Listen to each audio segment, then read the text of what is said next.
Pemirsa, untuk menghindari pemutusan hubungan kerja atau PHK secara massal, pemerintah mengkaji regulasi pembatasan kenaikan upah bagi industri padat karya. Rencananya tahun depan pemerintah mematok batasan kenaikan upah maksimal sekitar 20%.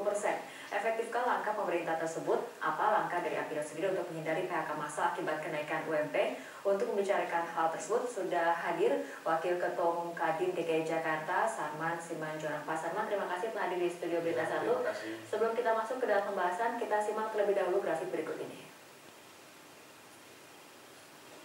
Ini adalah pernyataan dari Presiden Republik Indonesia Susilo Bambang Yudhoyono yang mengatakan dunia usaha juga harus memiliki kesadaran tidak begitu saja PHK, tapi memikirkan cara lain dengan pemerintah. Karena itu saya meminta para jajaran pemerintah dan pengusaha bisa saling berkoordinasi demi mengurangi jumlah PHK. Jangan sampai banyak orang yang menganggur karena mempengaruhi ekonomi Indonesia. Ya Pak Sarman, ini kan artinya Presiden SBY mengimbau kepada para pengusaha untuk kemudian tidak mudah melakukan PHK seperti itu. Dari kalangan pengusaha sendiri bagaimana tanggapannya?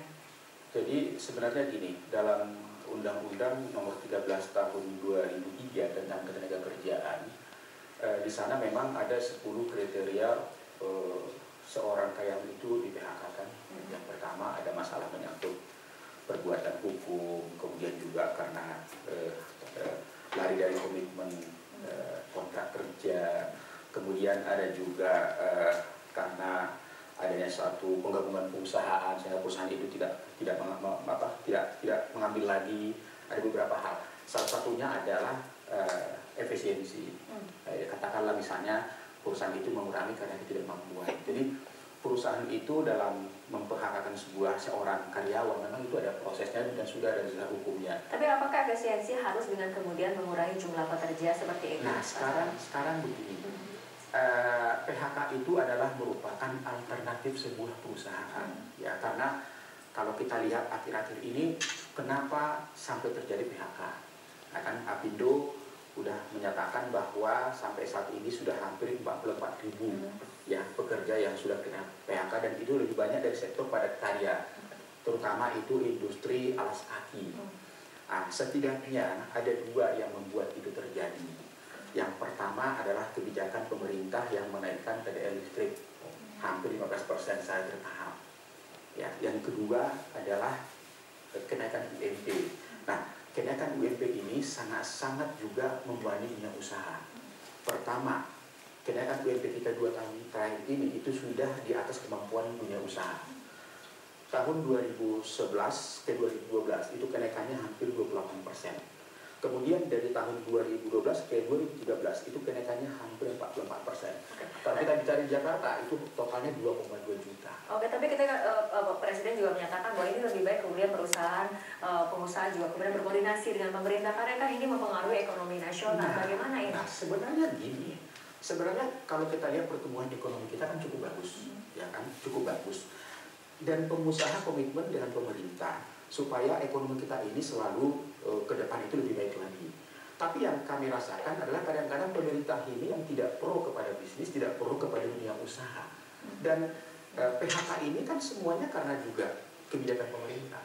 Nah, sekarang katakan tadi, kenaikan PDL listrik, kemudian kenaikan UMP tidak terkendali. Nah, yang terakhir adalah kenaikan BBM.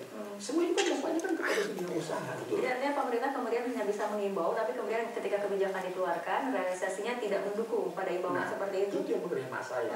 Katakanlah misalnya kita lihat, ketika kenaikan BBM diumumkan, pemerintah juga belum siap apa dampak-dampak yang terjadi untuk mengantisipasi itu. Pemerintah juga terkesan tidak siap gitu loh. Ya, banyaknya UKM kita yang terancam gulung tikar. Nah, dampaknya yang terakhir seperti yang kita rasakan sekarang ini adalah PHK.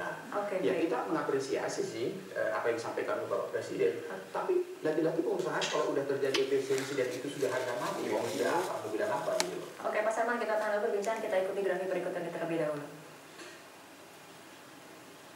Ini adalah pernyataan dari Menteri Perindustrian MS Hidayat.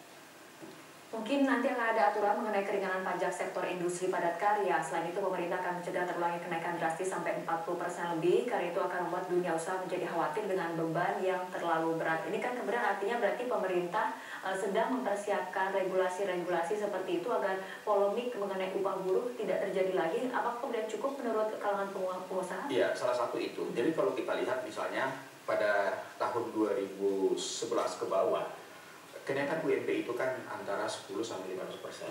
Kami sudah selalu menyatakan bahwa UMP itu pasti akan naik setiap tahun. Udah pasti naik kok. Tapi kan biasalah di sebuah perusahaan, ya jangankan perusahaan, negara pun seperti itu.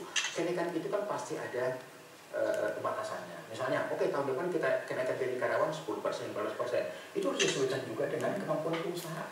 Nah, yang menjadi pertanyaan adalah ketika kenaikan misalnya 44%, 20%, itu sudah jauh daripada kemampuan dunia usaha. Nah, siapa yang menanggung beban itu? Lagi-lagi adalah perusahaan. Nah, ketika antara perusahaan itu tidak mampu dan melihat tenaga kerja yang begitu banyak, tidak ada lagi jalan keluar, harus ada PHK. Oke, baik. Pak Sarman, kita akan membahas lebih lanjut apa kemudian solusinya. Apakah memang hanya PHK atau seperti apa? Kita akan membahasnya di segmen berikut.